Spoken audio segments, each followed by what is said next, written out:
What up, world? It's your boy Big XL, and this is the Riding Dirty Radio Show, where we bridge the gap between hip hop and everyday life, man. One time for everybody checking in on Facebook, one time for checking us out on YouTube. Y'all know what we do right here. We give y'all our opinions, our views on the world. We bridge the gap between hip hop and everyday life. We give y'all news, we give y'all content, we give you what you need when it comes to our culture and our community.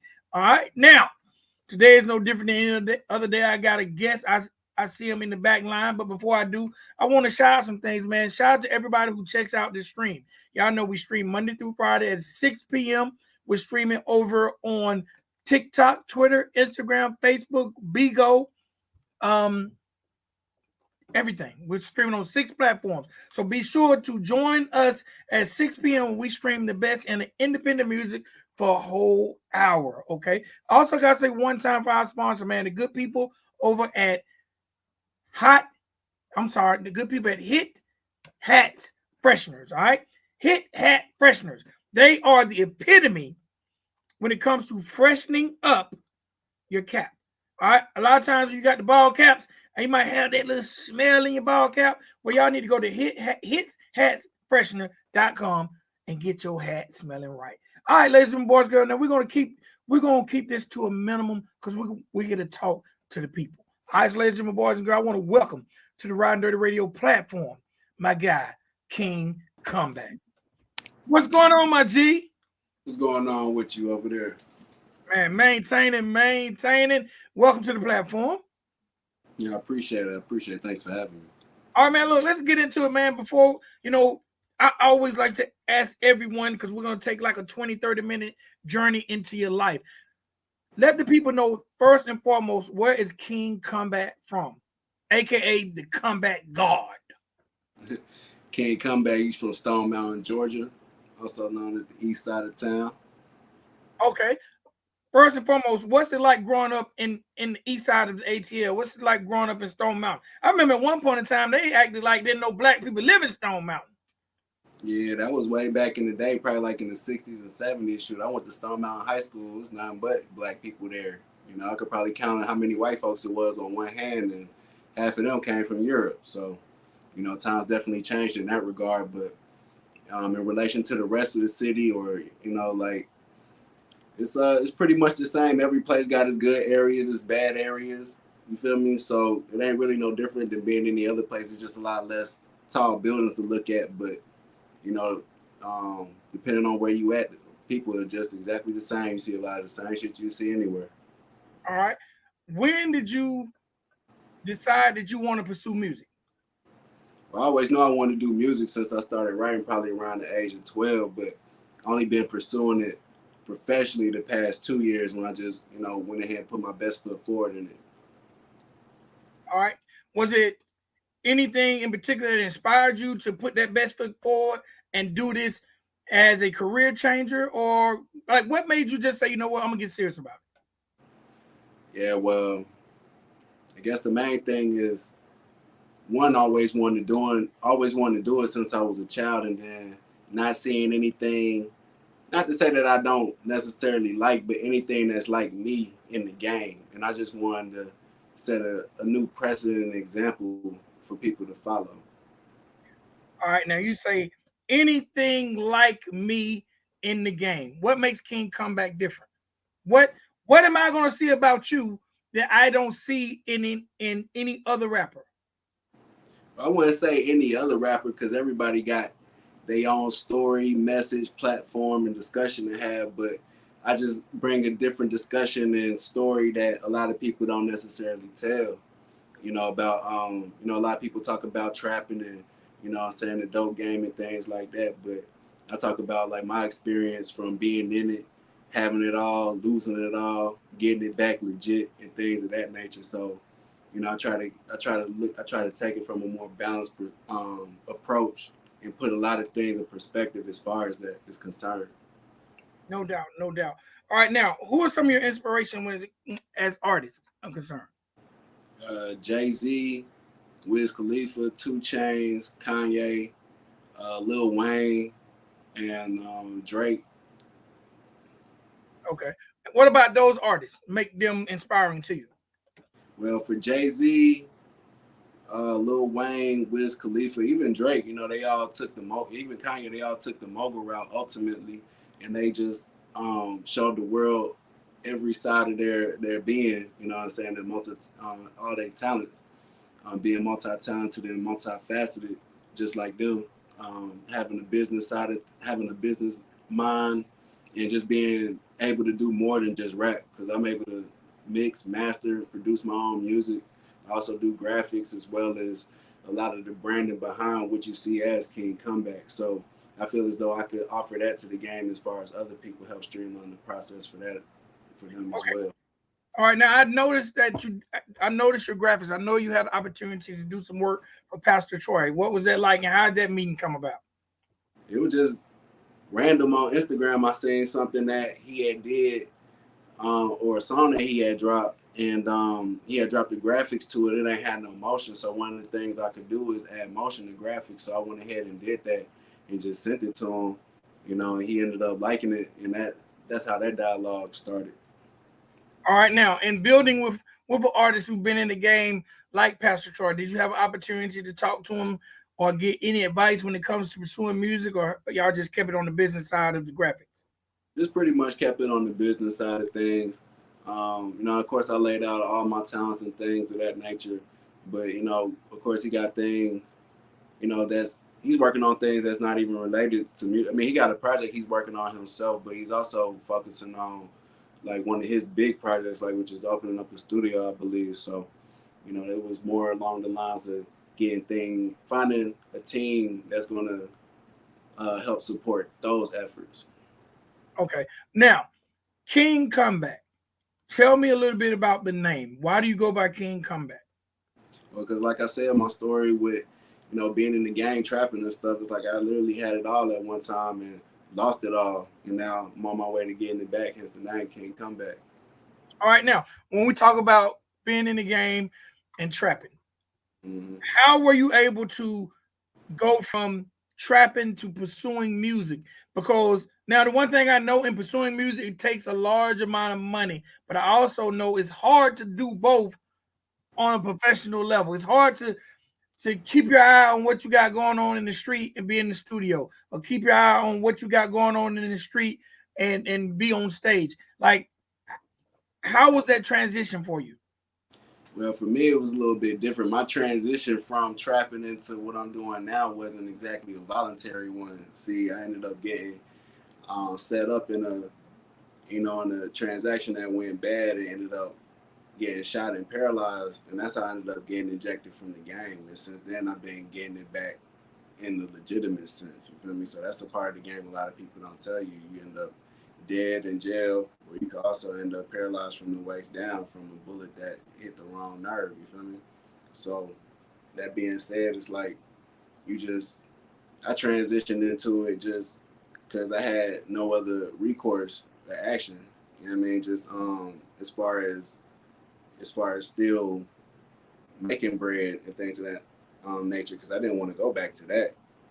Risk my life all over again. So uh, I made it a point to figure out how to translate that same hustler mentality into legitimate endeavors, and that's what my whole story is about. Okay. Um, can you take us back to that night? I could. All right, let's talk about it. All right, what do you want to know? It's a lot that happened. So Um, I was I minding my own business. I get a call like any other evening, and at the other on the other end of that, you know, they weren't trying to spend no money. They was trying to just take. So, and then me being me, I ain't not being no punk, and then just how I am about certain things. I wasn't going for it, so I ended up getting shot in the process. I mean, when I got shot, I realized I was paralyzed instantaneously because I tried to get out of the car and realized that I couldn't. But they were still firing at me, so I had to pull my whole body out of the car, and I ended up hitting the ground. And then while I was there, ended up seeing them running away and taking off into the night. You know what I'm saying? Pretty much left me there for dead. Pretty much called my own ambulance, all of that. Just it was it was one hell of a night. Um, that situation, and I know it definitely. Um, I know that situation. First of all, how did it affect your family? Because a lot of times we do things and we don't realize the recourse it has mentally and emotionally on our family. So, how did that situation for you affect your family? It was as traumatic for them as it was for me. You know, not more, especially my mom. You know, I had called. I didn't think I was gonna make it. So she was one of the. I called her before the ambulance. You know what I mean? Because I didn't think I was gonna make it, and I know that probably was like the last thing she wanted to hear at the time. And then, so from there, it spread to the rest of my family. She wasn't even in the city at the time, so, you know, just trying to figure out where I was at the time, because a lot of people don't know when you get shot and stuff, they usually list you as a John Doe so that nobody could find you or whatever. So nobody was able to find me for like a couple of days, but they ended up, everything panned out as far as that is concerned. But as far as the rest of my family, I know it's difficult to a difficult forum. A lot of them I don't talk to. We don't like really talk about it like that. You know what I'm saying? I don't really put it in their face. But I know it's hard for them to see me like this because I used to be running around and carrying on like everybody else, and to go from that to seeing me like that to like this. I know it probably hurt pretty bad. You know. Okay. What would be your message to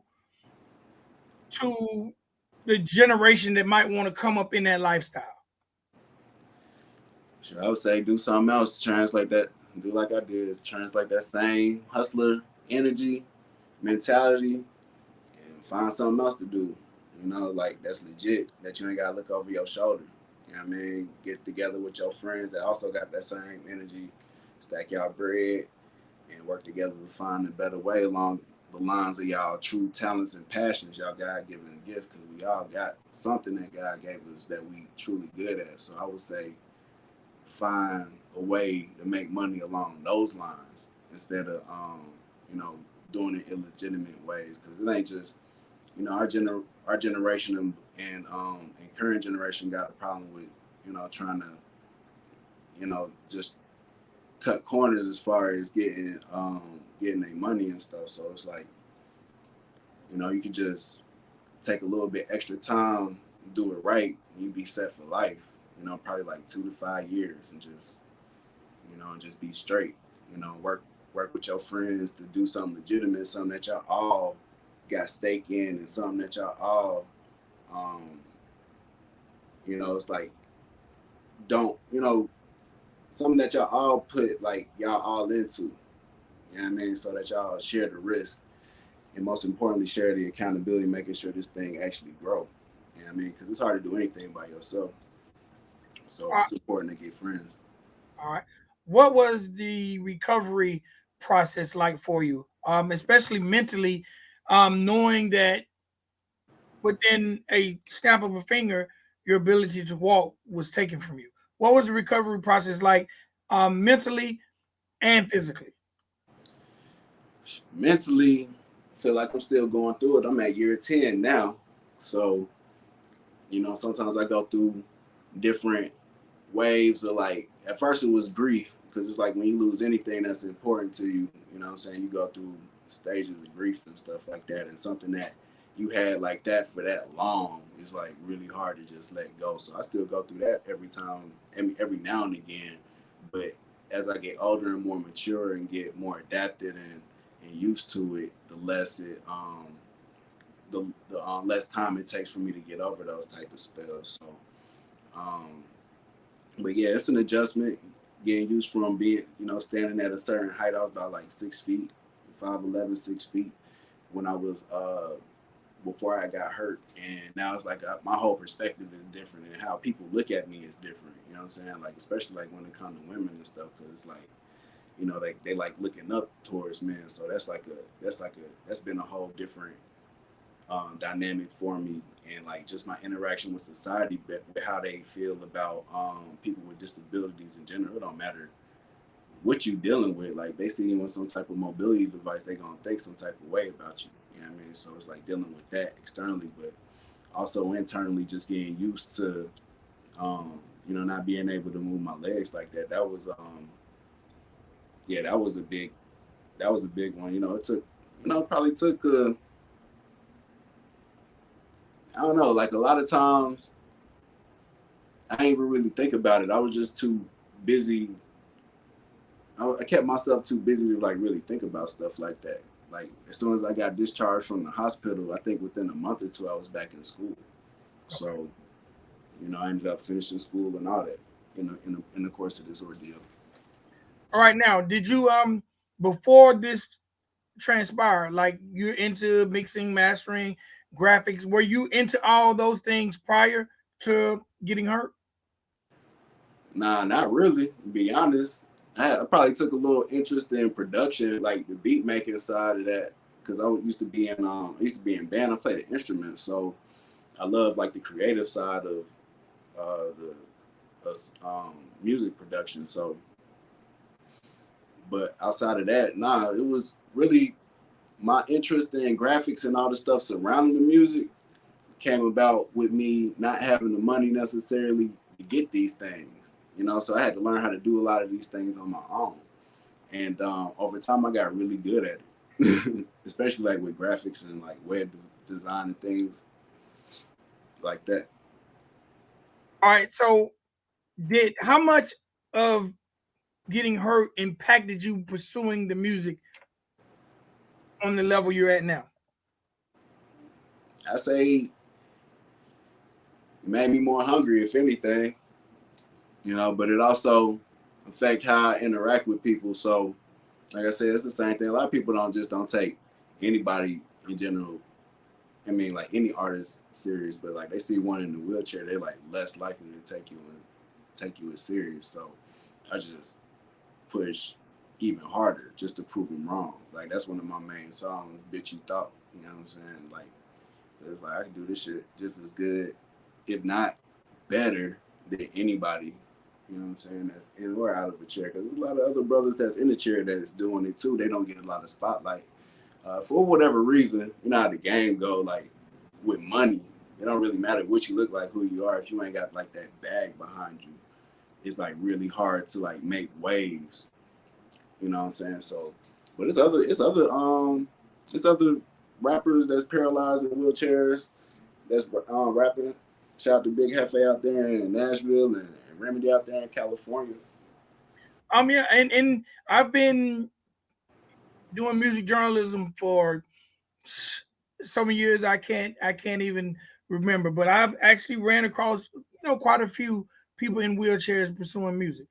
Um, for yourself, let's talk a little bit about your style.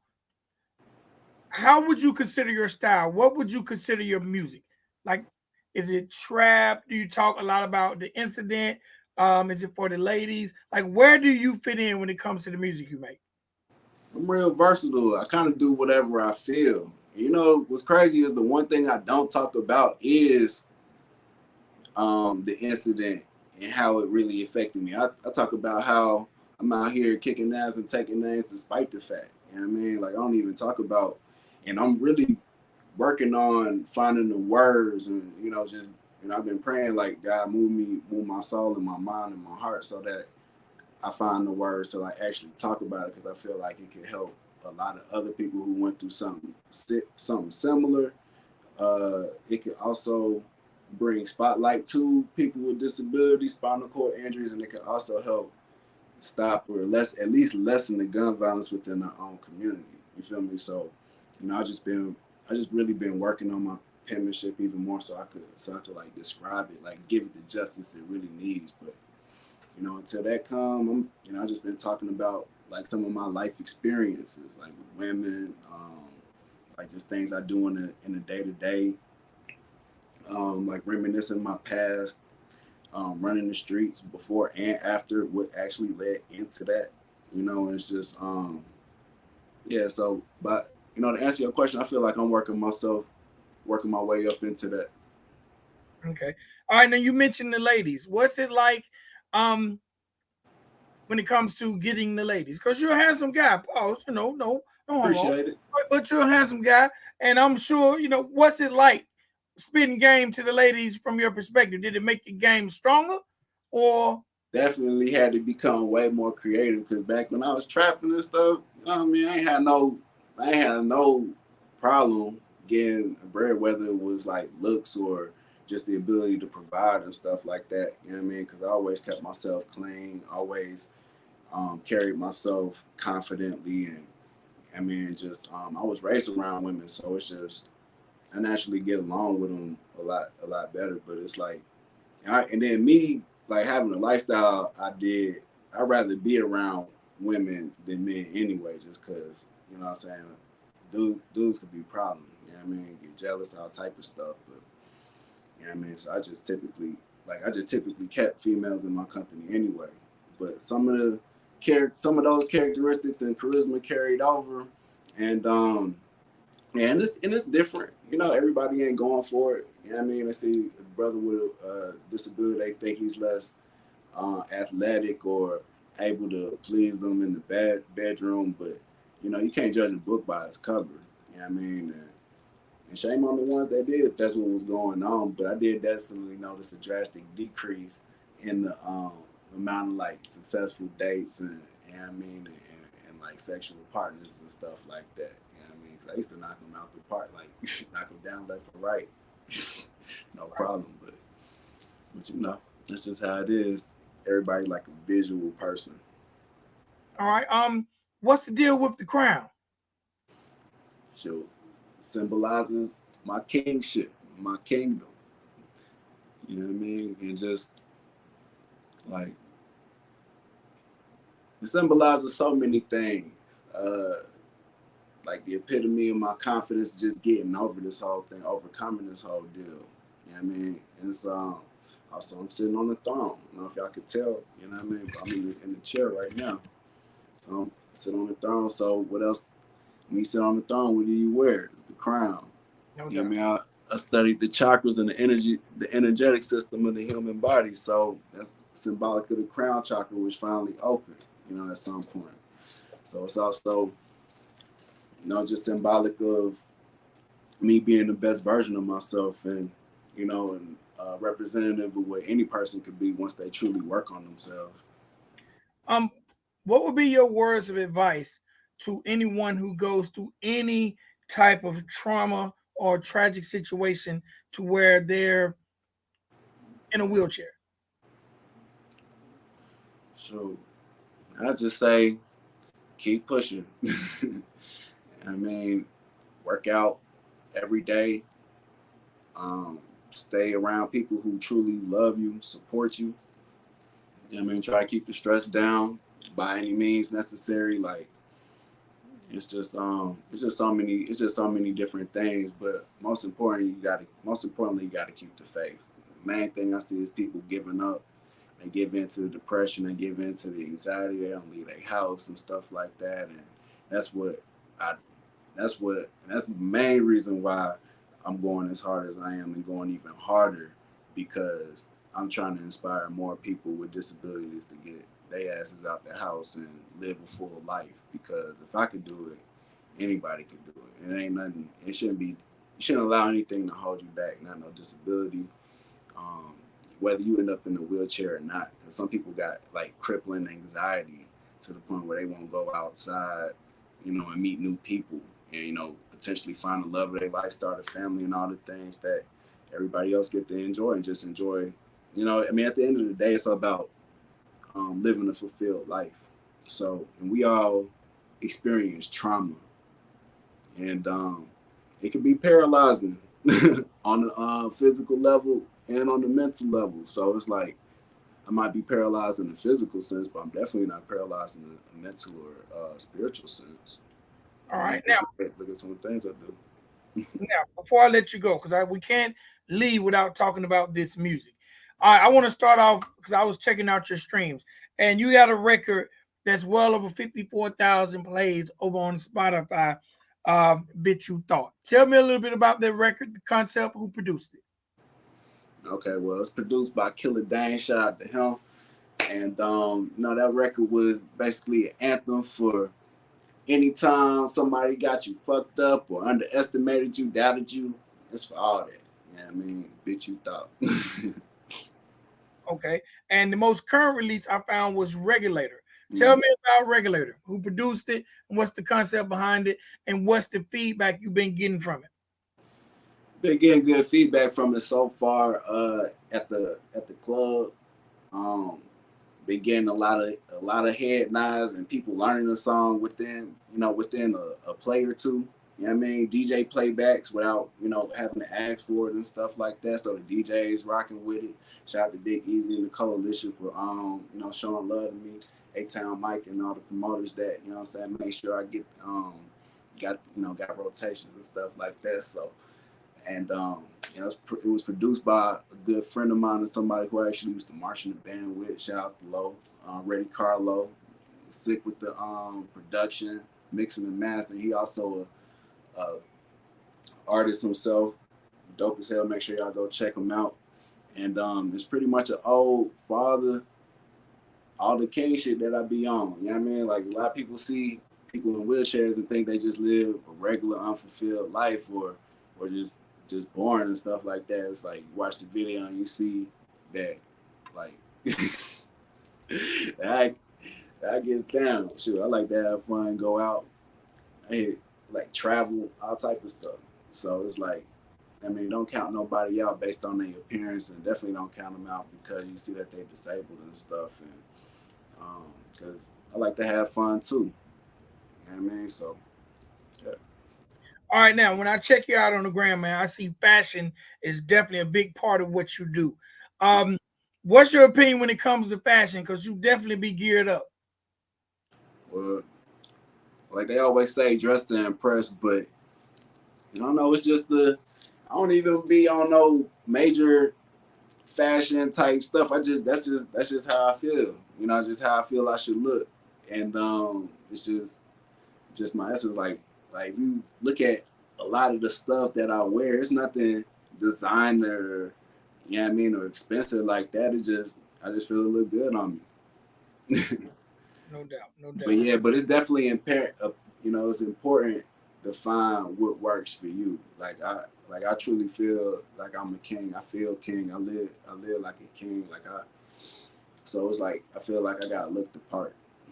You know what I'm saying? Like I take the kingship and the crown very seriously. It's not even just like on no boastful bragging type stuff. It's just more on some like I really want to lead people in a way of being their best selves. You feel me? So Okay. I hate to go back to the incident, but I do have to ask this. Um, after that night happened, and the people that done that to you, um, did you go through a level of anger that turned into forgiveness, or like what were your emotion? What emotionally where were you at with the situation, especially knowing that happened to you? You know, by people who probably look like you. yeah, people that look like me, people I used to kick it with, you know what I'm saying? Oh, so you actually know who done it. Yeah, I do. So it was like, a lot of anger, feelings of betrayal, and things of that nature. I can't even, and that, I go through waves and cycles of that and stuff for the most part. Um, but for the most part, I learned to forgive and let it go. You know what I mean? And just try to live my best life for real. Just because at the end of the day, everything happened for a reason.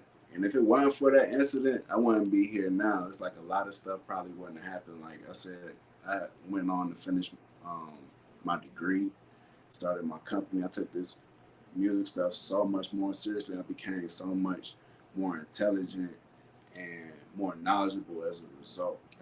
It forced me to become way more resourceful, creative.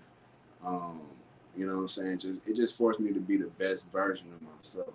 I mean, so at the end of the day, I'm kind of grateful. You know what I mean? Because like they say, they give um, God's strongest soldiers the toughest battles. So I feel like him giving me this and showing the world how to deal with stuff like this is just like a great opportunity.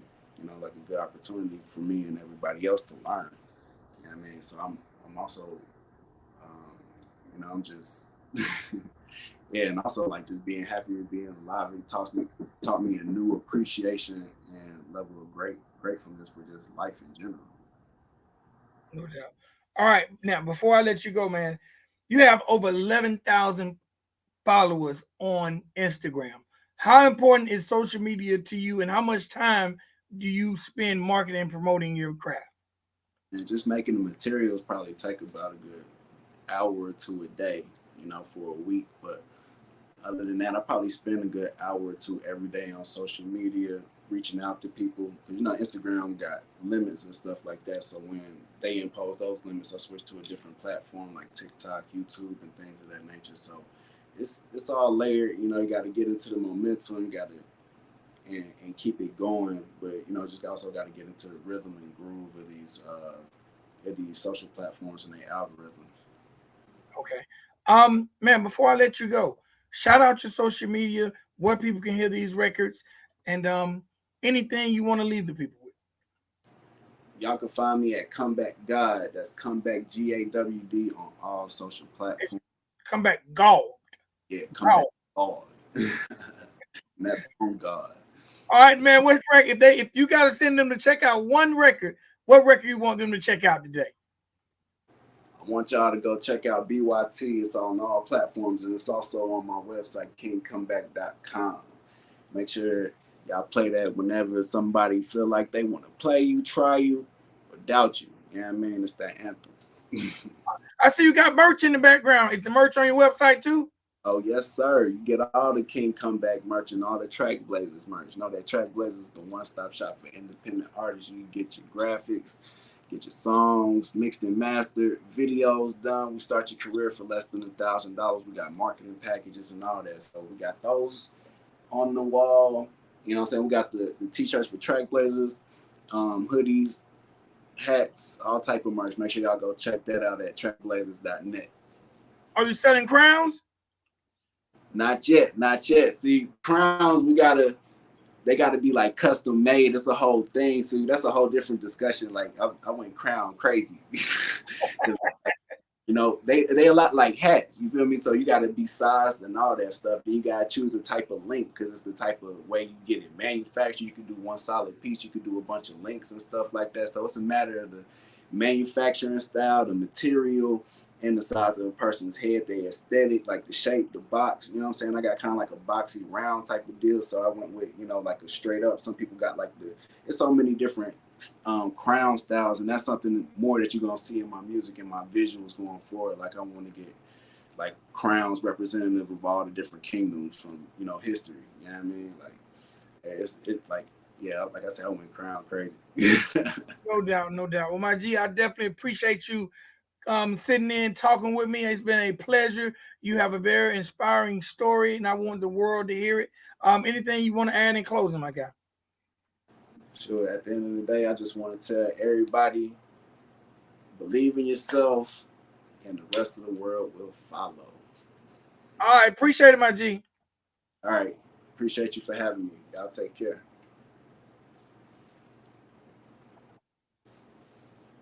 All right, that was Comeback God, King Comeback. Definitely letting y'all know his story, man. Y'all please make sure y'all hit him up on social media. Check out his music on all streaming platforms. All right, it's your boy Vic XL. This is Round Dirty Radio. And man, y'all definitely, I appreciate y'all checking in. And y'all definitely have a wonderful evening. Be blessed and enjoy the rest of your evening, your night. It's your boy Vic XL. Round Dirty Radio. Peace.